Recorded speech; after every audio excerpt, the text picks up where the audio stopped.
السلام علیکم ورحمۃ اللہ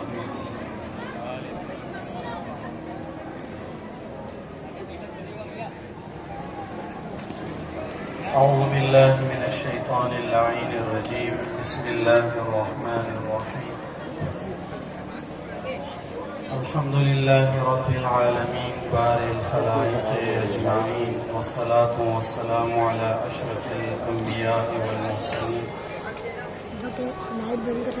حبیبنا حبیب الہ العالمین ابی القاسم محمد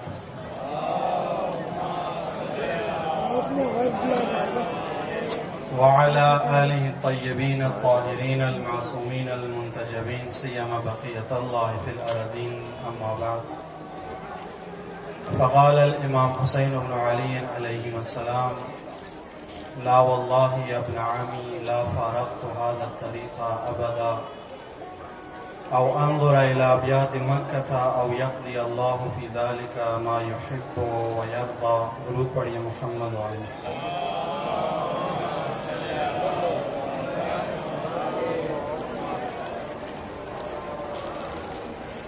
چونکہ جگہ پیچھے کم ہے تو مومنین مہربانی فرما کر تھوڑا تھوڑا آگے تشریف لے آئے اور درود پڑھیں محمد وعلى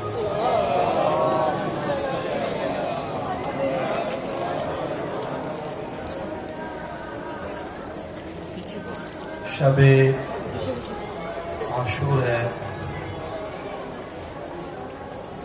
اور اسرار اور رموز کی شب ہے.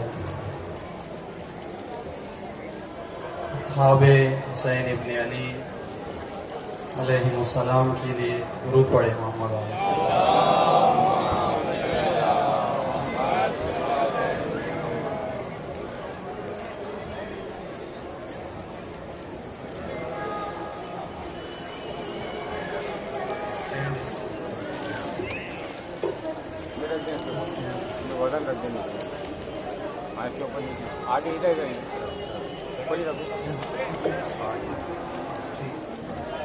درود پڑھے محمد وعلى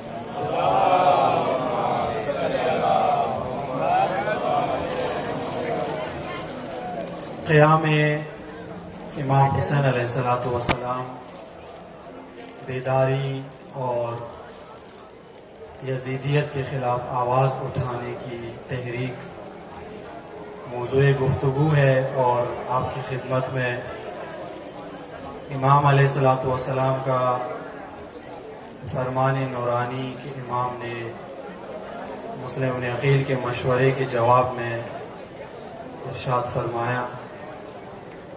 امام نے مسلم ابن عقیل سے فرمایا کہ جس راستے پہ میں نکل رہا ہوں، جو راستہ میں نے انتخاب کیا ہے، اس راستے کو میں کبھی بھی ترک نہیں کروں گا اور اسی راستے پہ یا تو مکہ تک پہنچ جاؤں گا یا پھر اللہ تعالیٰ کی طرف سے شہادت کا مقام نصیب ہو. اس فرمان کے روشنی میں امام علیہ السلام کی اس حدیث کے تناظر میں ہم نے بہت ہی مختصر وقت میں آپ کی خدمت میں کچھ مطالب عرض کیے ہیں اور آج اس سلسلے کی یہاں پر آخری مجلس ہے اور آگے دیکھتے ہیں. پھر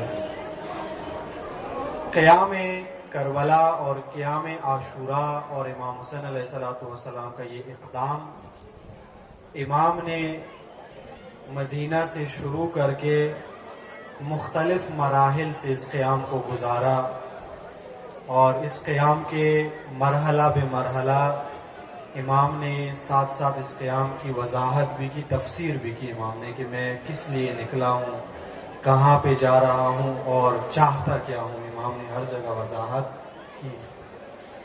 اسی قیام کا ایک مرحلہ جو امام علیہ السلام طے کر کے جہاں تک پہنچے وہ شب عاشور ہے.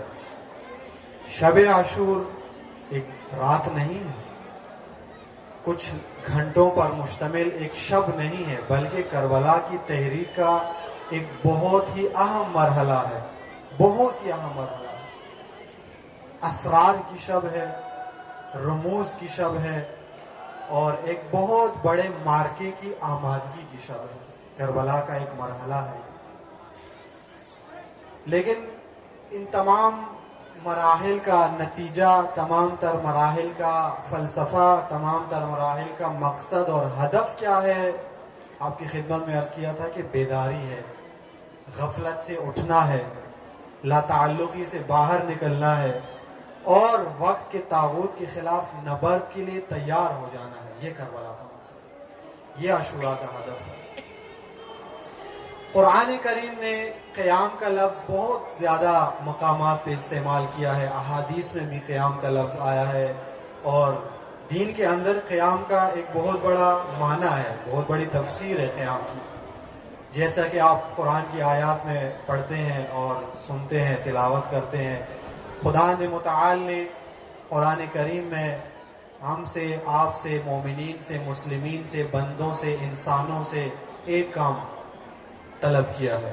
اللہ تعالیٰ ہم اور آپ سے ایک کام طلب کرتا ہے۔ ویسے تو ہم اپنی طرف سے بہت سارے کام ہم نے بنائے ہوئے ہیں، لیکن اللہ تعالیٰ وہ ہم سے طلب نہیں کرتا، جیسا کہ ہم نے اہل بیت کے بارے میں اپنے کام بنائے ہوئے ہیں اور نام دیا ہے کہ اہل بیت ہم سے طلب کرتے ہیں۔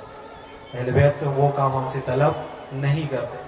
قرآن میں اللہ تعالیٰ ہم سے کون سا کام طلب فرماتا ہے؟ خدا متعال فرماتا ہے قرآن کریم میں، قل انما اعظکم بواحدہ ان تقوموا للہ مثنی وفرادا۔ اے رسول، ان لوگوں کو ایک نصیحت کرو، آپ ان لوگوں سے آپ کہیو کہ اللہ تعالیٰ تم سے ایک کام چاہتا ہے اور کچھ بھی نہیں چاہتا۔ وہ کیا ہے؟ ان تقوموا للہ، خدا کے لیے قیام کرو، مثنی وفرادا، دو ہے تو بھی قیام کرو، ایک ہے تو بھی قیام کرو۔ آپ اکیلے میں ہو تو بھی اللہ کے لیے قیام کرو، آپ دو بندے ہو تو بھی قیام کرو، آپ لشکر قلیل ہو تو بھی قیام کرو، اور آپ لشکر بہت زیادہ لشکر ہے تو بھی آپ کا فریضہ کیا ہے، آپ کی ذمہ داری کیا ہے، آپ کا شرعی وظیفہ کیا ہے؟ قیام کرنا خدا متعال کے راستے میں۔ یہ فریضہ ہے ہمارا اور آپ کا۔ اور قیام کے تناظر میں اللہ تعالیٰ نے پھر انسانوں کی تقسیم بھی فرمائی ہے۔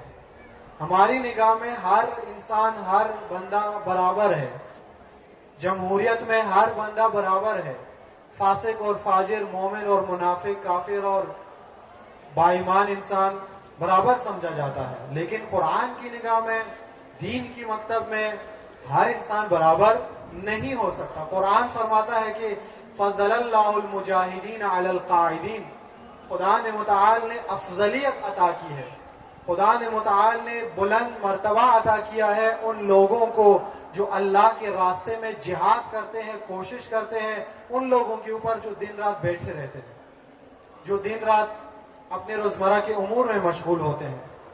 یہ آیات، یہ خدا نے متعال نے کس لیے نازل فرمائی ہے؟ تاکہ ہمیں معلوم ہو کہ سارے لوگ ایک جیسے نہیں ہو سکتے۔ یہ آیات، ان کا شان نزول بھی ان کی بہت ہی دلچسپ ہے کہ اللہ تعالیٰ نے کیوں فرمایا کہ مجاہدین کو قائدین پر فضیلت حاصل ہے۔ مجاہد کہتے ہیں جہاد کرنے والا، کوشش کرنے والا، اللہ کے راستے میں نکلنے والا، اس کو مجاہد کہتے ہیں۔ قائد وہ ایک ہوتا ہے قائد، وہ نہیں، قائد عین دال۔ قائد عربی میں کہتے ہیں اس شخص کو جو بیٹھا ہوا ہے۔ مثلا ابھی آپ کیا ہیں؟ قائد ہے، سارے بیٹھے ہوئے ہیں۔ لیکن اگر آپ کھڑے ہو جاتے ہیں تو پھر آپ قائد نہیں ہیں، پھر آپ قائم ہیں، قیام کیا پھر آپ نے۔ لہذا وہ لوگ جو پوری زندگی بیٹھے رہے، اور وہ لوگ جو ساری زندگی اللہ کے راہ میں کوشش اور جہاد اور سعی کرتے رہے، خدا نے رسول سے فرمایا کہ ان لوگوں سے کہو کہ یہ دونوں برابر نہیں ہو سکتے۔ کچھ لوگوں کے ذہن میں یہ فطور اور یہ خیال پیدا ہو گیا تھا کہ وہ مسلمان جو فتح مکہ سے پہلے ہو گئے تھے اور وہ جو فتح مکہ کے بعد مسلمان ہو گئے تھے، یہ دونوں برابر ہیں، یہ ایک جیسے مسلمان ہیں، ان کا برابر حق بنتا ہے۔ یہ رسول اللہ کے زمانے میں مسلمانوں کے ذہنوں میں یہ فطور پیدا ہو گیا تھا۔ اللہ تعالیٰ نے آیت نازل فرمائی کہ آیا آپ لوگ برابر سمجھتے ہو ان لوگوں کو جو فتح مکہ سے لڑتے رہے اور مشرکین کے سخت حالات میں دین کا دفاع کرتے رہے، ان کو برابر سمجھتے ہو ان لوگوں کو جو فتح مکہ کے بعد مال غنیمت دے کر مسلمان ہو گئے؟ دونوں برابر نہیں ہو سکتے۔ یہ دونوں ایک جیسے نہیں ہو سکتے، ان دونوں کا مقام برابر نہیں ہو سکتا۔ ہم اگر امیر المومنین کی افضلیت کو سب سے پہلے درجے پر مانتے ہیں تو یہ اس تناظر میں نہیں ہے کہ نعوذ باللہ ہم امیر المومنین کو اس مقام سے کچھ زیادہ ہی مقام دیتے ہیں، بلکہ قرآن کا حکم ہے کہ علی اور دوسرے اور وہ لوگ جو فتح مکہ کے بعد مال غنیمت کی وجہ سے مسلمان ہو گئے ہیں، یہ دونوں کبھی بھی برابر نہیں ہو سکتے، اس وجہ سے کہ امیر المومنین نے رسول اللہ کا دفاع اس وقت کیا تھا جب علی اور رسول اللہ کا کوئی مدافع موجود نہیں تھا، جب کوئی لا الہ الا اللہ کہنے والا موجود نہیں تھا، جب مکہ کے شہر کے اندر رسول اللہ کا نام لینا جرم تصور کیا جاتا تھا، اس وقت بھی امیر المومنین نے دفاع کیا تھا۔ اور قرآن نے فرمایا امیر المومنین اور اس طرح کے دیگر مجاہدین کے دفاع میں فضل اللہ المجاہدین علی القاعدین، قاعدین پر مجاہدین کو اللہ نے فضیلت عطا کی ہے، درجہ عطا کیا ہے، مرتبہ عطا کیا ہے، بلندی عطا کی ہے۔ بس قیام کرنے والے اور گھروں میں بیٹھنے والے کبھی بھی برابر نہیں ہو سکتے، ایک جیسے نہیں ہو سکتے۔ قیام سے مراد، قیام کسے کہتے ہیں؟ عموماً یہ الفاظ بہت زیادہ تکرار کیے جاتے ہیں اور ممبروں سے پڑھائے جاتے ہیں اور لوگ سنتے ہیں، لیکن یہ ان کے معنی واضح نہیں ہوتے، اور پھر نتیجہ یہ نکلتا ہے کہ ساری عمر ایک لفظ سن کے وہ سن تو ہو جاتے ہیں لیکن اس کا معنی ان کو پتہ نہیں چل جاتا۔ لہٰذا قیام کا معنی ہمیں پتہ ہونا چاہیے۔ قیام کسے کہتے ہیں؟ ہر شخص جو اپنی جگہ سے اٹھ کے کھڑا ہو جائے وہ قیام کرنے والا نہیں ہوتا۔ قیام کی ایک مخصوص حالت ہے، قیام کی شرائط ہے، قیام کی خصوصیات ہے۔ کس حالت کو قیام کہہ سکتے ہیں ہم؟ وہ انسان، کون سا انسان ہے جو کھڑا ہو جائے تو ہم اس کو کہیں گے کہ اس نے قیام کیا ہوا ہے؟ ہر قائم شخص کو قیام نہیں کہہ سکتے۔ قیام کسے کہتے ہیں؟ دین کی اصطلاح میں، قرآن اور اہل بیت علیہ السلام کی سیرت میں قیام کا معنی یہ ہے کہ آپ کسی غیر مطلوبہ حالت کے سامنے کھڑے ہو جاؤ، غیر الہی سلسلے کے مقابلے میں آواز بلند کر کے کھڑے ہو، اور کھڑے ہو کر ڈٹ جاؤ، اور ڈٹ کر اس غیر موضوع حالت کا، غیر الہی سلسلے کا اس طرح سے مقابلہ کرو کہ وہ سلسلہ آپ کے سامنے نابود ہو جائے، صفحہ ہستی سے مٹ جائے۔ اس قیام کو، اس تناظر کو، اس آپ کے اقدام کو کیا کہا جائے گا؟ قیام کہا جائے گا۔ ہم جب کہتے ہیں کہ کربلا باطل کے خلاف قیام ہے تو اس کا مطلب یہ ہے کہ کربلا کے بعد باطل مٹ گیا، ختم ہو گیا، اثر و رسوخ اس کا ناپید ہو گیا، اور کربلا کے بعد یزیدیت رسوا ہو گئی، یزید کا مکروہ چہرہ دنیا کے سامنے عیاں ہو گیا، بے نقاب ہو گیا، مسلمانوں کی اصل دینداری دنیا کو معلوم ہو گئی کربلا کے قیام کی وجہ سے۔ یہ جو امام خمینی رضوان اللہ تعالی علیہ فرمایا کرتے تھے کہ آج جو اسلام باقی ہے یہ محرم اور سفر کی وجہ سے ہے، یہ اس لیے بیان کرتے تھے کہ کربلا نے اسلام کو زندہ رکھا، اس محرم نے اسلام کو زندہ رکھا، عاشوراء نے اسلام کو زندہ رکھا، یہ حسین کی صداؤں نے اسلام کو زندہ رکھا، اور یہ حسین کے غم میں نکلے ہوئے عزاداروں کی ماتمداری اور سینہ زنی نے اسلام کو زندہ رکھا، وگرنہ یہ اسلام بہت خطرے میں تھا۔ بنو امیہ نے اس اسلام کو مٹانے کے لیے، اس کلمہ رسول اللہ کو ختم کرنے کے لیے، آذان میں تحریف کرنے کے لیے اور اسلام کا درست چہرہ خراب کرنے کے لیے کتنے کوششیں کی۔ ساری دنیا کے سامنے عیاں ہے، کتابیں بھری ہوئی ہے، تشیع اور تسنن دونوں کی کتابوں میں یہ لکھا ہوا ہے کہ بنو امیہ نے اسلام کو مٹانے کے لیے ہر طرح کی کوشش کی، کرائے کے خطیب بنائے، کرائے کے مصنفین بنائے، کرائے کے ائمہ جمعہ بنائے، کرائے کے شعراء بنائے۔ ان کا کام کیا تھا؟ سرکاری بیت المال سے ان کو وظیفہ ملتا تھا، کس کام کے لیے ملتا تھا؟ کہ رسول اللہ کا اسلام ختم کرنا ہے، تحریف کرنا ہے۔ لیکن جب انہوں نے اسلام کو مٹانے کا عزم کر لیا، اس کٹھن دور میں، اس پرآشوب دور میں، اس سخت حالات میں جس ہستی نے اسلام کو بچانے کا عزم کر لیا وہ حسین ابن علی تھے۔ لبیک یا حسین، لبیک یا حسین، لبیک یا حسین، لبیک یا حسین، لبیک یا حسین، لبیک یا حسین۔ حسین ابن علی نے دین کی بقا کے لیے یہ قیام لوگوں کے سامنے امام نے فرمایا. اس قیام کے اندر امام علیہ الصلوۃ والسلام نے لوگوں کو بیدار کرنے کے لیے ہر کوشش امام نے کی. اکثر اوقات معاشرے میں حالات ایسے پیدا ہو جاتے ہیں کہ مختلف خرابیاں پیدا ہوتی ہیں. بعض اوقات آپ کے معاشرے میں ایسی خرابی پیدا ہو جاتی ہے کہ اس خرابی کا تدارک نصیحت سے ممکن ہوتا ہے. مثال کے طور پر کوئی چھوٹی موٹی خرابی آ گئی تو آپ اس کی نصیحت کے ذریعے سے اس کا اصلاح کر سکتے ہو اس کی. بعض اوقات ایسا ہو جاتا ہے کہ اس کے خلاف کوئی بات کرنے کی ضرورت ہوتی ہے خرابی کو ٹھیک کرنے کے لیے. اس خرابی کی نوعیت پہ انحصار کرتا ہے کہ وہ خرابی کس نوعیت کی ہے. اسی حساب سے پھر مصلح جو ہوتا ہے اس خرابی کو ٹھیک کرنے کے لیے اقدام کرتا ہے. لیکن بعض اوقات امت اتنی فاسد ہو جاتی ہے, بعض اوقات معاشرے میں خرابی اتنی پیدا ہو جاتی ہے, انحراف اتنا بڑا ہو جاتا ہے کہ وہ انحراف اور خرابی نصیحت سے ٹھیک ہونے والی نہیں ہوتی, باتوں سے ٹھیک ہونے والی نہیں ہوتی, صرف لوگوں کو بتانے سے وہ ٹھیک ہوتے نہیں ہوتی, بلکہ اس خرابی کو ٹھیک کرنے کے لیے بہت بڑی قربانی دینے پڑتی ہے. اور کربلا کا زمانہ ایسا زمانہ تھا, حسین ابن علی نے اپنی بصیرت سے دیکھ لیا, حسین ابن علی نے اپنی بصیرت سے یہ معلوم کر لیا, حسین ابن علی نے لوگوں کو بتا دیا کہ یزید کا حاکم بننا, یزید کا امت کا خلیفہ بننا, یزید کا مسلمانوں کا پیشوا بننا اتنی بڑی خرابی ہے کہ اس خرابی کا تدارک قیام اور جنگ کے بغیر ممکن ہی نہیں ہے. حسین ابن علی کو مقتل میں جانا پڑے گا, اور مقتل میں حسین ابن علی جائیں گے تو یزید کی یہ خرابی ٹھیک ہو سکتی ہے, وگرنہ اس خرابی کو نصیحتوں سے ٹھیک نہیں کیا جا سکتا, اس خرابی کو نمازوں سے ٹھیک نہیں کیا جا سکتا, اس خرابی کو اللہ سے ٹھیک نہیں کیا جا سکتا, اور اس خرابی پہ آنکھیں بند کر کے روضہ رسول کے مجاور بننے سے یہ خرابی ٹھیک نہیں ہو سکتی. اسی لیے حسین ابن علی نے مدینہ چھوڑ کر کربلا میں قیام فرمایا, چونکہ خرابی بہت بڑی تھی, قربانی بھی بہت بڑی دینے پڑی. یہ سیکھنا چاہیے ہمیں. یہ شیعہ کو, یہ عزاداروں کو اس بات کا معلوم ہونا چاہیے کہ ہم نے کس مکتب پر, کس موقع پر, کس دور میں, کس زمانے میں کون سا قدم اٹھانا ہے.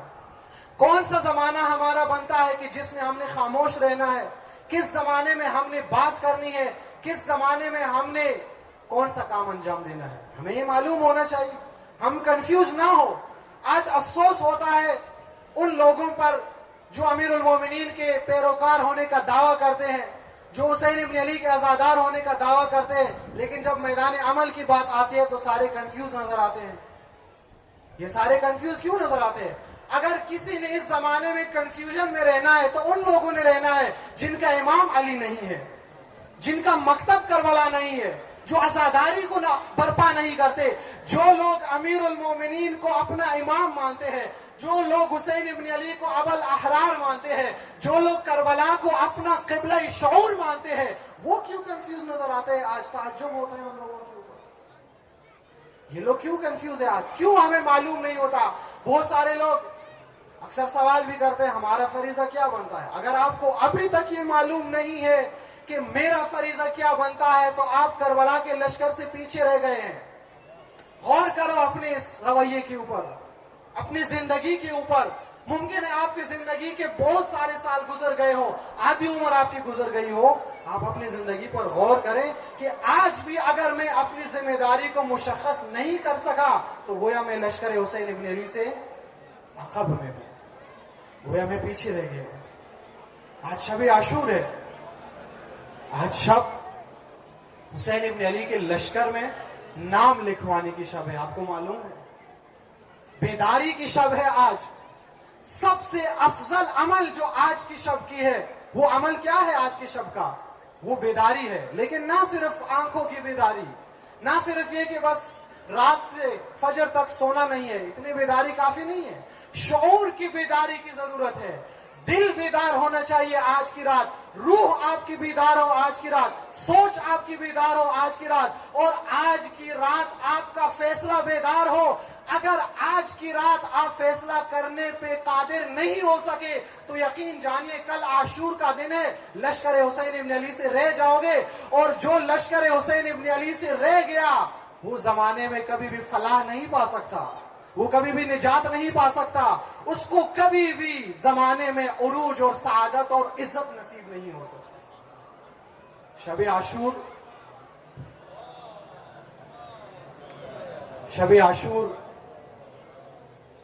کون سی شب ہے؟ یہ وہ شب ہے کہ جس شب کو حسین ابن علی نے کئی مرحلوں میں تقسیم کیا ہوا تھا۔ میں مصائب کی طرف نہیں جانا چاہ رہا، لیکن آپ کے ذہن میں ایک تصویر بنانے جا رہا ہوں تاکہ آپ اپنے آپ کو کربلا میں لے جائے اس 61 ہجری کے کربلا میں خود کو لے جائے، اور آپ وہ مناظر اپنے سامنے لے آئے۔ آپ ہے اور فرض کرے ان 72 میں سے ایک آپ ہے۔ کیا ہے آپ کا رویہ؟ کیا ہے آپ کی سوچ؟ کیا ہے آپ کی ترجیح؟ کیا ہے آپ کا اقدام؟ آپ کا پسند و ناپسند کیا ہے؟ کیا چاہتے ہو آج کی رات؟ آج کی رات حسین ابن علی کی بارگاہ میں حاجت لینے آئے ہو؟ آج کی رات حسین ابن علی کے توسط سے اپنے گناہ معاف کرنے آئے ہو؟ آج کی رات حسین ابن علی کے نام پر اپنی شہرت بڑھانے آئے ہو؟ آج کی رات حسین ابن علی کا ذکر کر کے تجارت کرنے آئے ہو؟ یا آج کی رات حسین ابن علی کے لشکر میں اپنا نام لکھوانے آئے ہو؟ کس لیے آئے ہو؟ بہت سارے مرحلے حسین ابن علی نے اس رات خود بھی طے کیے اور اپنے لشکر کو بھی طے کروائے۔ ایک مرحلہ روایت میں لکھا ہے، مقتل کی کتابوں میں بھی لکھا ہے، تاریخ کی کتابوں میں ہے کہ عاشور کی شب حسین ابن علی نے ایک کام یہ کیا کہ اپنی نشستیں رکھی۔ حسین ابن علی نے ایک نشست انصار کے ساتھ رکھی، ایک نشست بنو ہاشم کے ساتھ رکھی، ایک نشست نساء رسول کے ساتھ رکھی، بیویوں کے ساتھ رکھی، اور ایک نشست حسین ابن علی نے زینب اولیاء کے ساتھ مخصوص رکھی۔ یہ حسین ابن علی کا شب عاشور کا برنامہ تھا۔ اور ایک نشست پھر حسین ابن علی نے خود اور خدا کے ساتھ رکھی۔ انصار کے ساتھ نشست حسین ابن علی نے جو رکھی، اس سے پہلے امام کا ایک قریب ترین ساتھی جو کربلا کے شہداء میں سے ہے، ان کا نام بھی روایات میں ہے نافع بن ہلال بن نافع، ہلال نافع کے نام سے بھی معروف ہے۔ وہ روایت کرتا ہے کہ شب عاشور میں نے امام حسین علیہ السلام کو رات کے ایک وقت میں دیکھا۔ یہ آج شب عاشور ہے، آج دیکھیے ہم کیا کر رہے ہیں، ہمارا مولا کیا کر رہا ہے شب عاشور، ہم کس عمل میں مصروف ہے، اور حسین ابن علی کا ہر باوفا ساتھی کس عمل میں مصروف ہے آج کی رات۔ اور آج کی رات علی کی بیٹی کیا توقع رکھتی ہے عزادار سے؟ آج کی رات، کل کی رات تو علی کی بیٹی تنہا ہے نا، لیکن آج کی رات علی کی بیٹی اپنے سامنے کوئی لشکر دیکھ رہی ہے اور اس لشکر سے کچھ توقع رکھتی ہے، اور دیکھ رہی ہے بی بی کہ آج میرے بھیا کا ہر سپاہی کیا کرتا ہے، کیا اظہارات کرتا ہے، کیا تیاریاں کرتا ہے، کیا آمادگی کرتا ہے۔ ہلال بن نافع روایت کرتا ہے کہ ایک رات کا ایک وقت ایسا بھی آیا کہ میں نے مولا کو دیکھا کہ مولا اپنے خیمے سے نکلے اور خیام کے پشت پہ چلے گئے، خیام کے پیچھے کی طرف چلے گئے، اور میں نے امام کو اکیلا پا کر مناسب نہیں سمجھا کہ اس خطرے کی رات امام اکیلے میں خیام سے دور چلے جائے، میں بھی امام کے پیچھے پیچھے چلا۔ تھوڑا سا آگے چلا، رات کی تاریکی میں امام کو محسوس ہوا کہ پیچھے کوئی آ رہا ہے۔ امام نے آواز لگائی، کون ہے؟ میں نے کہا مولا ہلال بن نافع ہوں، آپ کا جانباز ہوں۔ میں نے مناسب نہیں سمجھا کہ دشمنوں کے نرغے میں آپ اکیلے میں خیام سے دور چلے جائے۔ ہلال بن نافع روایت کرتے ہیں کہ مجھ سے امام نے فرمایا کہ ہلال ایک کام کرتے ہیں، یہ خیام کا پشت کا جو حصہ ہے یہاں پہ خندق کھودتے ہیں۔ اس لیے کھودتے، میں مسائل کی طرف ابھی نہیں جاؤں گا، میں ایک تصویر بنا رہا ہوں اور ایک مطلب آپ کو آج دے رہا ہوں۔ شاید وہ مطلب اگر آپ کے ذہن میں پڑے، ہم بھی لشکر حسین میں کسی جاروکش میں اور کسی ادنا سے عہدے میں آ جائے، اور آپ کے توسط سے شاید ہم بھی آج کی کربلا میں کچھ حصہ لے لیں۔ آج شب عاشور شاید ہم بھی کچھ دکھانے کے قابل ہو جائے عاشور کے محشر کے دن جناب سیدہ کو، اس لیے میں بیان کر رہا ہوں۔ خندق کیوں کھودتے ہیں مولا؟ اس لیے مولا نے فرمایا کہ کل شاید ہم لڑائی میں مصروف ہوں اور دشمن پشت پہ آ کر خیام پہ حملہ نہ کریں، رکاوٹ ڈالتے ہیں۔ امام نے کتنا اہتمام کیا اپنی خواتین کی پردہ کا، حیا کا، وقار کا۔ میں شب عاشور ہے نہیں کہنا چاہتا بعض باتیں، لیکن بڑا افسوس ہوتا ہے ان خواتین پر جو علم کے سامنے آ جاتی ہے اور ان کے بدن پہ حجاب صحیح نہیں ہے، وہ پردے میں نہیں ہے۔ کیا تاثر دینا چاہتی ہے؟ مجھے تو سمجھ میں نہیں آتا کہ یہ خواتین جو بے حجاب ہو کے علم کی زیارت کو آتی ہیں، یہ خواتین جو بے حجاب ہو کے امام بارگاہ میں آتی ہے اور بن ٹھن کے آتی ہے، تعجب ہوتا ہے بعض اوقات انسان دیکھ کر انسان کے پاؤں سے زمین نکل جاتی ہے کہ یا خدایا ہم اس امام بارگاہ میں نہ آتے یا یہ نہ آتی۔ یہ خواتین کہاں سے آتی ہیں معلوم نہیں ہے۔ یہ جو منتظمین ہے، جو بانیان ہے، جن کا اختیار ہے عزاداری کے اوپر، جن کی بات لوگ سنتے ہیں، وہ روکے ان کاموں کو۔ اگر ہم ملک کی حفاظت نہیں کر سکتے تو عزاداری کی تو حفاظت کر سکتے ہیں نا ہم۔ ہر ایرا غیر عزاداری میں آ کر بات کر جاتا ہے، رسم بنا جاتا ہے، فیشن بنا دیتا ہے، کوئی روکنے والا نہیں ہے، کوئی ٹوکنے والا نہیں ہے، کوئی بات کرنے والا نہیں ہے۔ مسخ کر رہے ہیں ہم عزاداری کو، میلہ لگا دیتے ہیں شب عاشور ہم بعض چیزوں کے اوپر۔ یہ کون سا مطلب ہے؟ ہم سے نہیں پوچھے گی حسین کی ماں قیامت کے دن کہ شب عاشور میرے خاندان کی کیا حالت تھی اور آپ لوگوں کی کیا حالت تھی؟ ان کا تدارک ہونا چاہیے۔ امام کو خیال تھا اپنی بیویوں کے پردے کا۔ خندق کھودنے کے لیے امام نے حکم دیا۔ اس کے بعد روایت میں لکھا ہے کہ امام وہاں سے واپس آ کر سب سے پہلے اپنی بہن کے خیمے میں گئے۔ بہن کے خیمے میں جا کر جناب زینب اولیاء کے پاس بیٹھ گئے، اور ہلال بن نافع کہتا ہے کہ میں نے خیام کے قریب میں کھڑا ہو گیا اس نیت سے کہ امام تھوڑی دیر بعد واپس آ جائے گا، باہر آئے گا تو میں امام کے ساتھ ساتھ چلوں آگے۔ لیکن امام وہاں جا کے تھوڑی زیادہ دیر لگا کے زیادہ وقت لگایا۔ ہلال بن نافع کہتا ہے کہ امام وہاں پہ بیٹھ کے بیوی کے ساتھ کچھ باتیں کر رہے تھے، اور وہ باتیں، اس باتوں کی آواز مجھ تک آ رہی تھی۔ کہتے ہیں کہ امام اور بیوی کے درمیان باتیں جاری تھی۔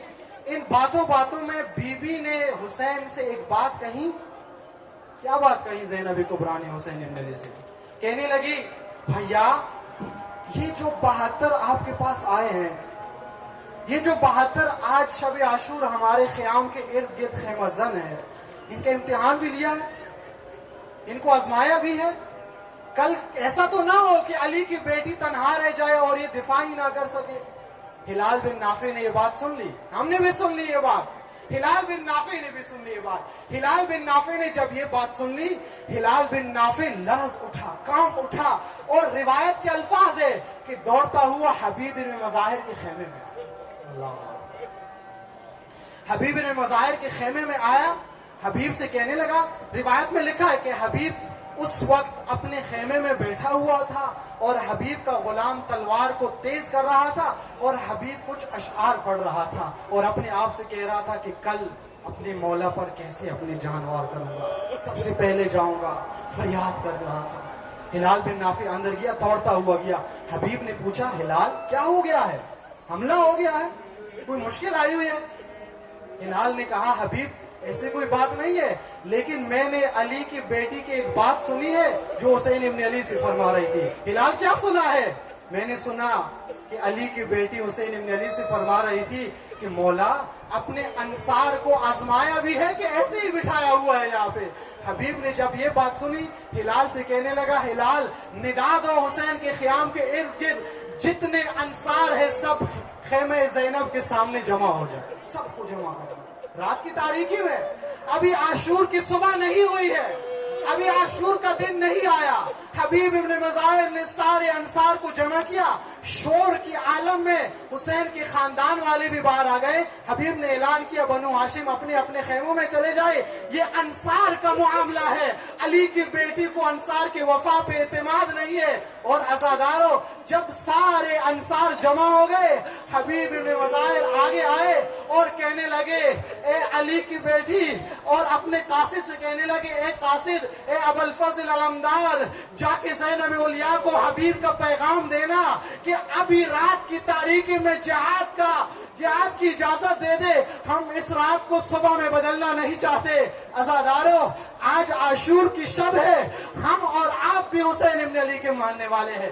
ہم اور آپ بھی علی کی بیٹی سے محبت کرتے ہیں. مجھے نہیں معلوم, جب بھی میں زینب اولیاء کا تذکرہ کرتا ہوں میرے سامنے انقلاب اسلامی کی عظیم جرنیل شہید قاسم سلیمانی کی تصویر آتی ہے. اس وجہ سے کہ جب بی بی کو عصمت کا پردے کا خطرہ تھا تو بی بی کا دفاع علمدار کربلا نہیں کیا, لیکن جب آج کی کربلا میں بی بی کے مزار کو خطرہ تھا تو علمدار کی طرح قاسم سلیمانی نے بی بی کا دفاع کیا. اور عزاداروں آج بی بی کے پیغام کو خطرہ ہے, آج بی بی کی فکر کو خطرہ ہے, آج کربلا کی راہ کو بدلا جا رہا ہے. ہم نے لبیک یا حسین کا نعرہ لگانا ہے, لیکن میں سمجھتا ہوں کہ لبیک یا حسین کے نعرے سے پہلے مقدمے کے طور پر لبیک یا زینب کا نعرہ لگانا ہوگا. لیکن کس طرح سے لگانا ہوگا؟ اس طرح سے لگانا ہوگا جس طرح شہدائے کربلا نے شب عاشور لگایا. اور روایت میں لکھا ہے کہ جب انصار شب عاشور جمع ہو کر زینب کی خدمت میں اپنی وفا کا ثبوت دے رہے تھے تو علی کی بیٹی کی چہرے پہ تبسم آیا, مسکرائی. حسین ابن علی نے فرمایا بی بی جب سے ہم مدینہ سے نکلے ہیں آج میں نے دیکھا کہ آپ کے چہرے پہ تبسم آیا ہے. بی بی فرمانے لگی حسین آج مجھے تیرے انصار کے وفا کا اطمینان ہو گیا اس لیے مسکرا رہی ہوں. ہم نے لبیک یا زینب کہنا ہے, اس طرح سے کہنا ہے کہ دمشق کے مزار میں مظلومیت کے عالم میں حسین کی مظلوم بی بی ان کراچی میں بیٹھنے والے عزاداروں کے لبیک یا حسین کی آواز سن کر تبسم فرمائے اور بی بی مطمئن ہو جائے کہ اگر کل کربلا میں انصار حسین نے مجھے تنہا نہیں چھوڑا اور کل اگر مزار میں خطرے کے باوجود مدافعین حرم نے مجھے تنہا نہیں چھوڑا تو آج کراچی میں بیٹھنے والے یہ عزادار مجھے تنہا نہیں چھوڑیں گے. روح اور تن کے ساتھ بلند آواز کے ساتھ مل کر دونوں ہاتھ ہوا میں لہرا کر لبیک یا زینب,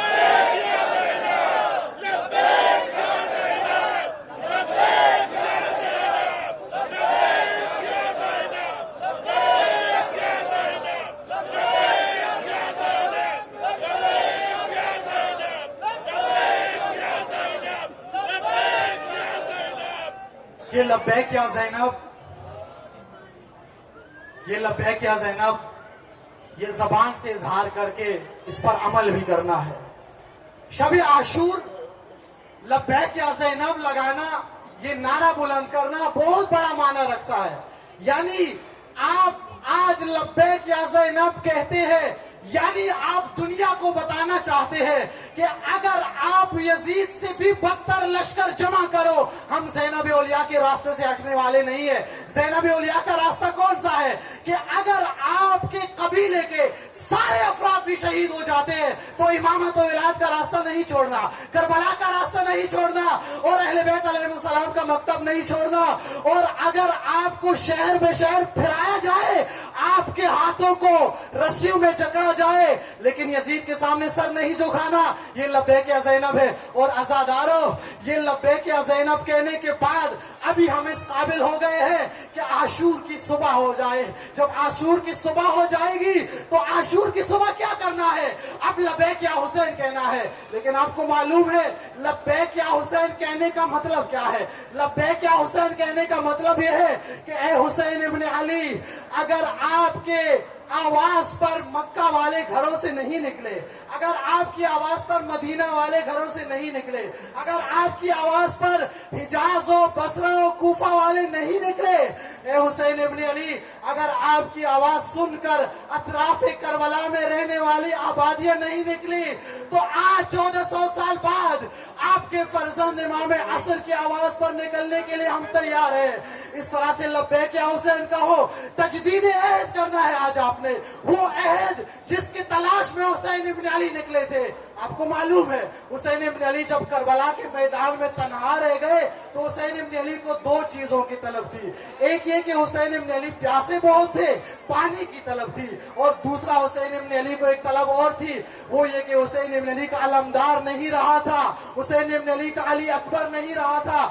حسین کو پانی کی بھی پیاس تھی, حسین کو نصرت کی بھی پیاس تھی, لیکن پانی کی پیاسے نے پانی نہیں مانگا, شمر سے پانی نہیں مانگا, عمر ابن سعد سے پانی نہیں مانگا, باغ میں حسین کی یتیموں نے پانی نہیں مانگا, لیکن حسین نے عصر عاشور, وتر الموتور, عصر کربلا اور سرزمین صحرا پہ کھڑے ہو کر ندا بلند کی, هل من ذاب يذب عن حرم رسول الله, هل من مغیث یغیثنا, هل من ناصر ینصرنا. یعنی کیا؟ یعنی حسین چاہتے ہیں کہ آج کوئی حسین کی آواز پر لبیک کہے. حسین کی آواز پر لبیک کون کہہ سکتا ہے؟ حسین کی آواز پر لبیک وہ شخص کہہ سکتا ہے جو ابو الفضل علمدار جیسا بیدار ہو, جو حبیب بن مظاہر جیسا بیدار ہو, جو یزیدیت کے پروپیگنڈے میں نہ آتا ہو. اب لبیک یا حسین کا نعرہ لگانا ہے, مل کر سب بلند آواز سے لبیک یا حسین, لبیک یا حسین, لبیک یا حسین, لبیک یا حسین, لبیک یا حسین, لبیک یا حسین, لبیک یا حسین, لبیک یا حسین, لبیک یا حسین, لبیک یا حسین, لبیک یا حسین, لبیک یا حسین. یہ لبیک یا حسین جو زبان سے آپ نے شعار بلند کیا ہے, اس کو عمل میں بھی دکھانا. عاشور کی شب ہے, میں نے آپ کی خدمت میں عرض کیا کہ آج کی شب اگر کوئی اپنا نام حسین ابن علی کے لشکر میں لکھوانے میں کامیاب نہیں ہوا تو وہ رہ گیا کربلا سے, وہ رہ گیا کربلا سے, وہ کربلا سے محروم رہ گیا. کل عاشور کا دن ہوگا, حسین ابن علی حل من ناصر کی ندا بلند کر رہے ہیں, اور جب حسین ابن علی خیام سے نکلنے لگے سارے انصار شہید ہو گئے تھے, سارے اصحاب شہید ہو گئے تھے. بعد از کربلا ایک ملعون سے یزید ملعون نے اپنے دربار میں پوچھا کربلا کے بعد کہ مجھے بتاؤ کربلا کے جنگ میں کوئی ایسا موقع آیا ہے کہ آپ کو حسین پہ بہت زیادہ ترس آیا ہو, کوئی ایسا موقع آپ کو ملا کہ آپ کا دل نرم ہو گیا ہو حسین کے لیے؟ کہنے لگا ملعون, ہاں ایک وقت تھا. وہ کون سا وقت تھا؟ وہ وقت تھا جس وقت کو زمانے کے امام یاد کر کے خون کی آنسو ہوتے ہیں. امام عصر اجل اللہ تعالی فرجہ شریف فرماتے ہیں کہ جب تم میرے جد کے مصائب پڑھتے ہو, جب کربلا کے مصائب پڑھتے ہو تو میرے جد کا وداع ضرور پڑھ لینا. یہ وہ مرحلہ ہے.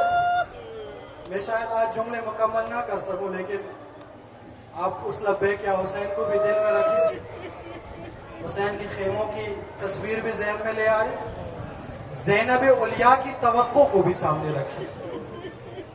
وہ ملعون کہتا ہے کہ یزید ملعون سے کہتا ہے کہ ہاں کربلا میں ایک وقت ایسا تھا کہ مجھے بہت ترس آیا حسین پہ. کون سا وقت تھا؟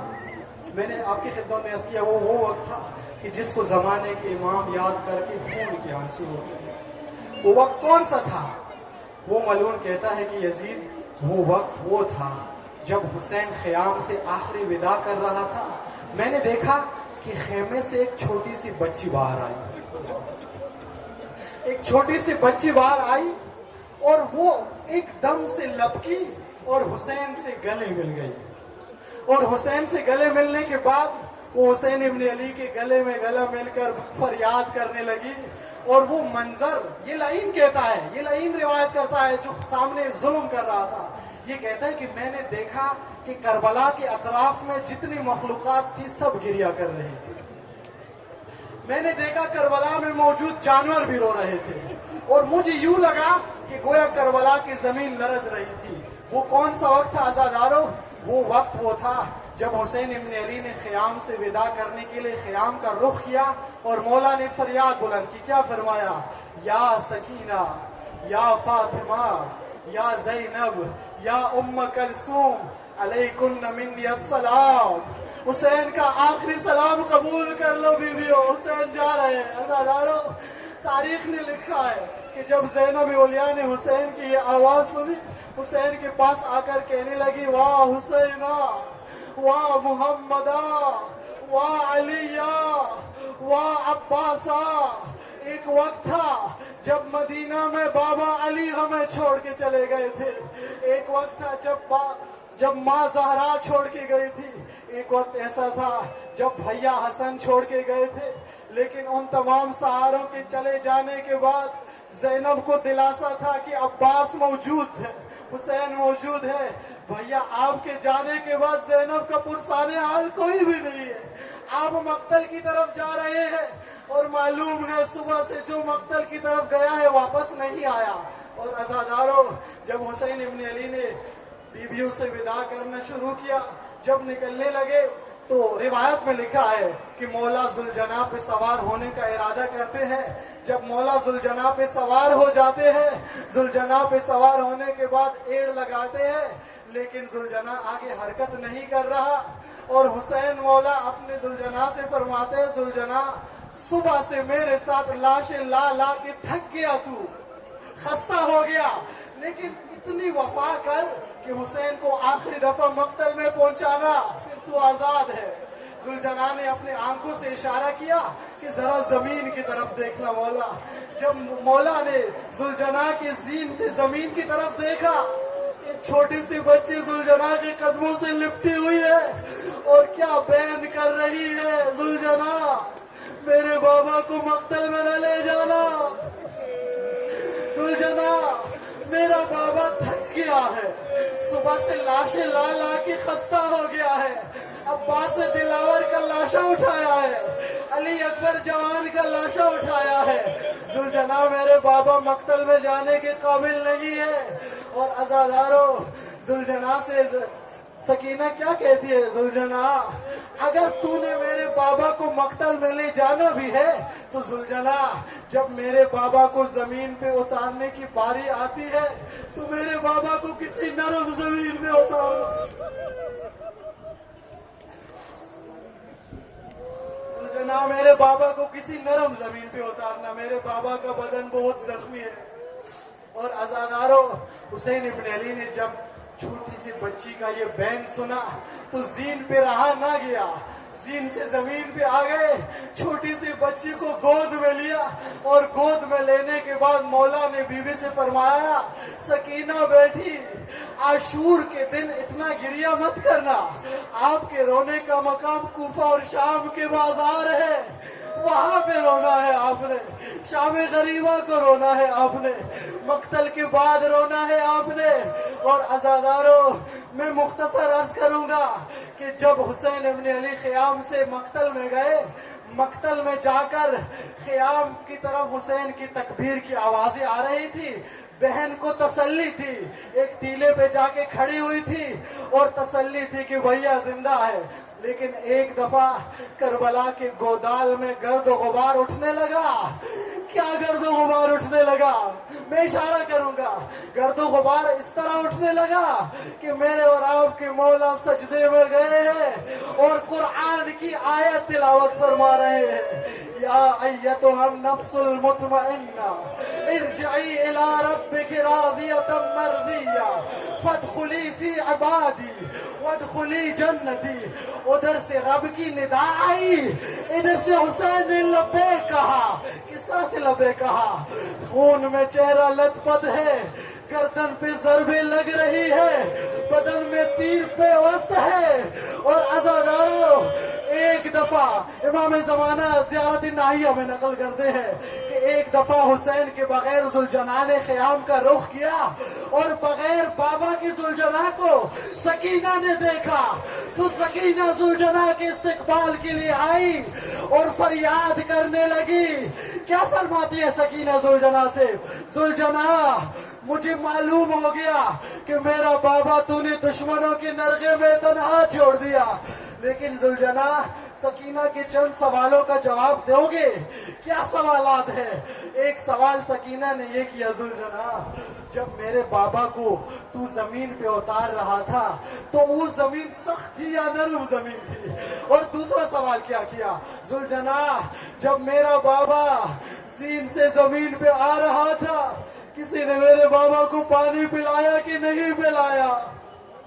اور عزادارو یہ حسین ابن علی کی یتیم بچی ذوالجناح سے بین کر رہی ہے، ادھر حسین ابن علی دشمنوں کے نرغے میں ہے. ایک دفعہ کربلا کے میدان میں ایک شور برپا ہو گیا، فریادیں بلند ہو گئی اور حسین ابن علی رسول اللہ کا دل بند دشمنوں کے نرغے میں عاشور کے دن یک تنہا قتل ہو گیا، شہید ہو گیا اور فریاد خیموں میں بلند ہو رہا تھا، واہ حسینہ، واہ عباسہ، واہ محمدہ، واہ فاطمہ، واہ علی اکبرہ.